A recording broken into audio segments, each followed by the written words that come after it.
بسم اللہ الرحمن الرحیم۔ نحو کا ایک سبق ہے تمییز، اسے لے کے حاضر ہوئے ہیں۔ تمیز ہر کسی کو آنی چاہیے، اچھی چیز ہے، اور نحو میں تو لازمی پتہ ہونا چاہیے۔ تمیز کا سبق مشکل نہیں ہے۔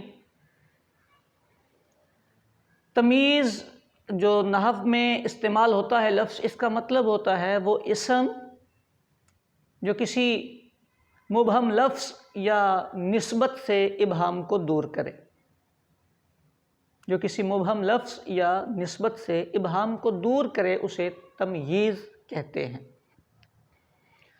دو قسمیں بنتی ہیں اس کی، ایک ہوتی ہے تمییز مفرد، ایک ہوتی ہے تمییز نسبت۔ یہیں پر اس بات کو سمجھنے کی کوشش کیجیے کہ تمییز مفرد اور تمییز نسبت میں فرق کیا ہوتا ہے، کیونکہ عام طور پر طلبہ اس الجھن سے باہر نہیں نکلتے۔ یہ جو تمییز مفرد ہے، اس کا مطلب مفرد کی تمییز، جو ممیز ہے وہ مفرد کلمہ ہے، لفظ ہے۔ یہ لفظ آپ کو پیچھے عبارت میں موجود نظر آئے گا، جو مبہم ہوگا ممیز بنے گا۔ تمییز نسبت جو ہوتی ہے، اس میں الفاظ کا کھیل نہیں ہے، لفظ کلیئر ہیں، ان میں کوئی ابہام نہیں۔ البتہ جب ہم نے جملہ بنایا یا اضافت کی تو جو نسبت آئی یا اسناد آئی، اس اسناد میں ابہام آ گیا۔ مثال کے طور پر یہ جملہ لکھا ہے حسن زید۔ حسن کا معنی کلیئر ہے، اس میں کوئی ابہام نہیں ہے۔ زید کا معنی بھی کلیئر ہے، ذات زید مراد ہے، اس میں بھی کوئی ابہام نہیں ہے۔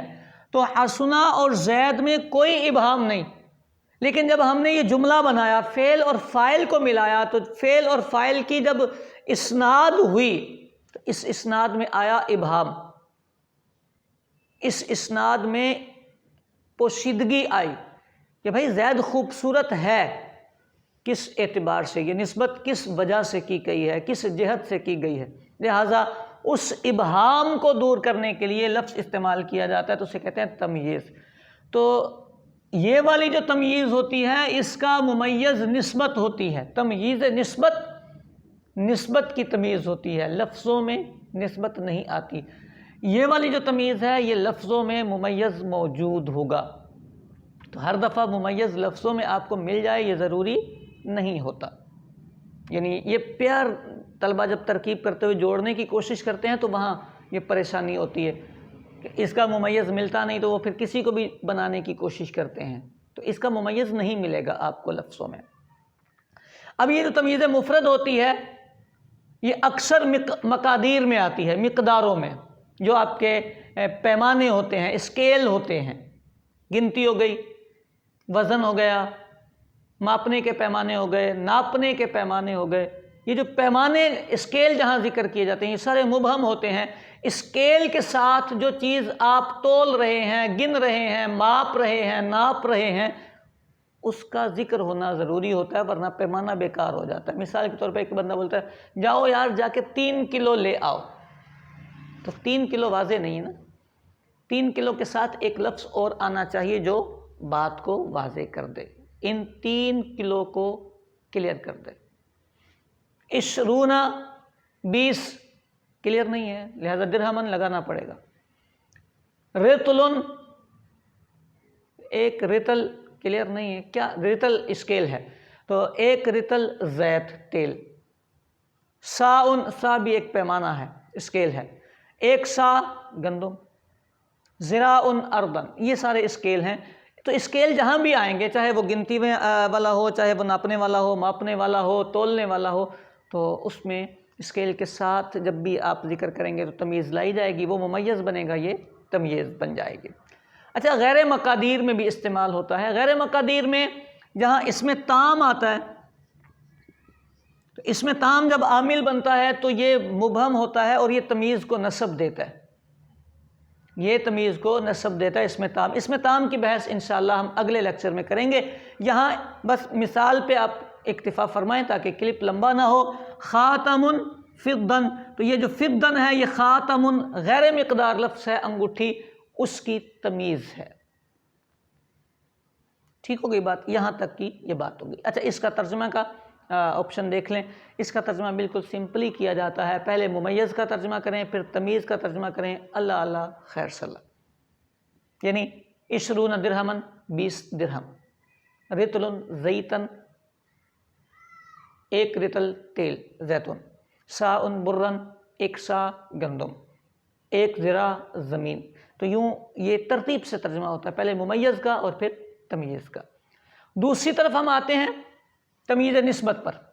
تو یہ جو تمیز نسبت ہوتی ہے وضاحت میں نے کر دی ہے، اس کا ترجمہ کیسے کرتے ہیں؟ تو اس کا ترجمہ کرنے میں طلبہ پریشان رہتے ہیں، وہ کیا کہتے ہیں بطور لے کے آتے ہیں.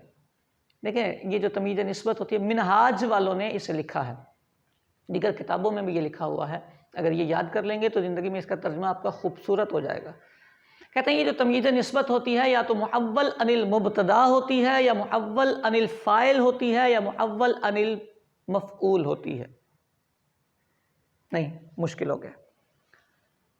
یہ جو تمیز ہوتی ہے محول عن المبتدا ہوتی ہے، یعنی یہ مبتدا تھا جس کو تفنن کے لیے تمیز کے طور پر یوز کیا گیا، یا محول عن الفاعل ہوتی ہے، یعنی یہ جو آپ کی تمیز ہے یہ اصل میں فاعل تھی، اس کو تفنن کے طور پر بطور تمیز استعمال فرمایا گیا، یا محول عن المفعول ہوتی ہے. تو ترجمہ اس کی اصل اوقات پہ لے جا کے کریں گے تو درست ہو جائے گا.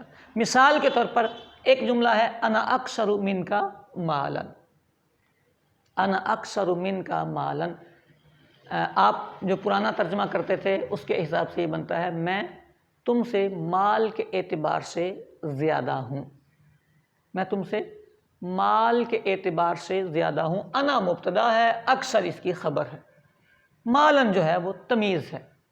اب آپ نے اس کا ترجمہ کرنا ہے تو آپ یہ کریں کہ اس تمیز کو یہاں سے اٹھائیں اور اس کا مضاف بنا دیں اپنے مبتدا کا. جب آپ مال کو انا کا مبتدا بنائیں گے تو یہ بنے گا مالی اکثر من کا. ترجمہ کریں اس کا میرا مال آپ سے زیادہ ہے. یہ آپ کی اردو کا ترجمہ ہوا ہے. جو پہلے آپ کر رہے تھے نا میں آپ سے مال کے اعتبار سے زیادہ ہوں، کتابوں میں لکھا ملتا ہے ایسا، لیکن نارمل وے کا یہ ترجمہ نہیں ہے، اور ترجمہ وہی ہوتا ہے جو آپ کی زبان کو سوٹ کرے. جب ایک طریقہ ہے تو اس طریقے پر ہمیں ترجمہ کرنا چاہیے. مالی اکثر من کا، محول عن الفاعل حسن زید وجہن، آپ وجہن کو زید کا مضاف بنا دیں. حسن زید وجہن فاعل سے محول ہے تو فاعل جہاں لگا ہوا ہے فاعل کا مضاف بنائیں، اس کو بنے گا حسن وجہ زید. آپ نے پہلے ترجمہ کیا تھا زید چہرے کے اعتبار سے اچھا ہے، یہ بھی ٹھیک تھا ویسے، لیکن اس سے اچھا یہ ہے کہ زید کا چہرہ اچھا ہے، زید کا چہرہ خوبصورت ہے، زید چہرے کے اعتبار سے خوبصورت ہے. یہ بھی ہماری اردو میں استعمال ہوتا ہے، میں یہ نہیں کہتا کہ یہ نہیں ہوتا، لیکن اس سے زیادہ جو یوز ہوتا ہے وہ یہ ہوتا ہے زید کا چہرہ اچھا ہے، اس کا لباس اچھا ہے، اس کی باڈی لینگویج اچھی ہے. یوں ہم یہ ہمارے محاورے کے جملے ہیں. تو حسن وجہ زید.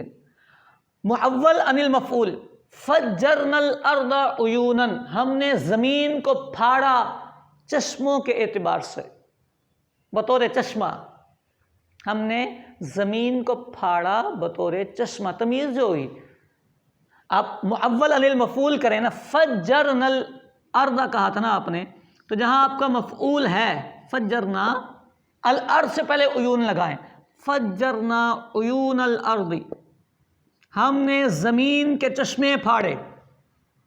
آپ کی اردو کا ترجمہ ہوا ہے. یوں یہ تمیز کا ہمارا سبق مکمل ہوتا ہے. اس میں ایک ہمارا رہا اس میں تام والا، اللہ نے چاہا تو اگلے کلپ میں ہم اس میں تام پر گفتگو کریں گے.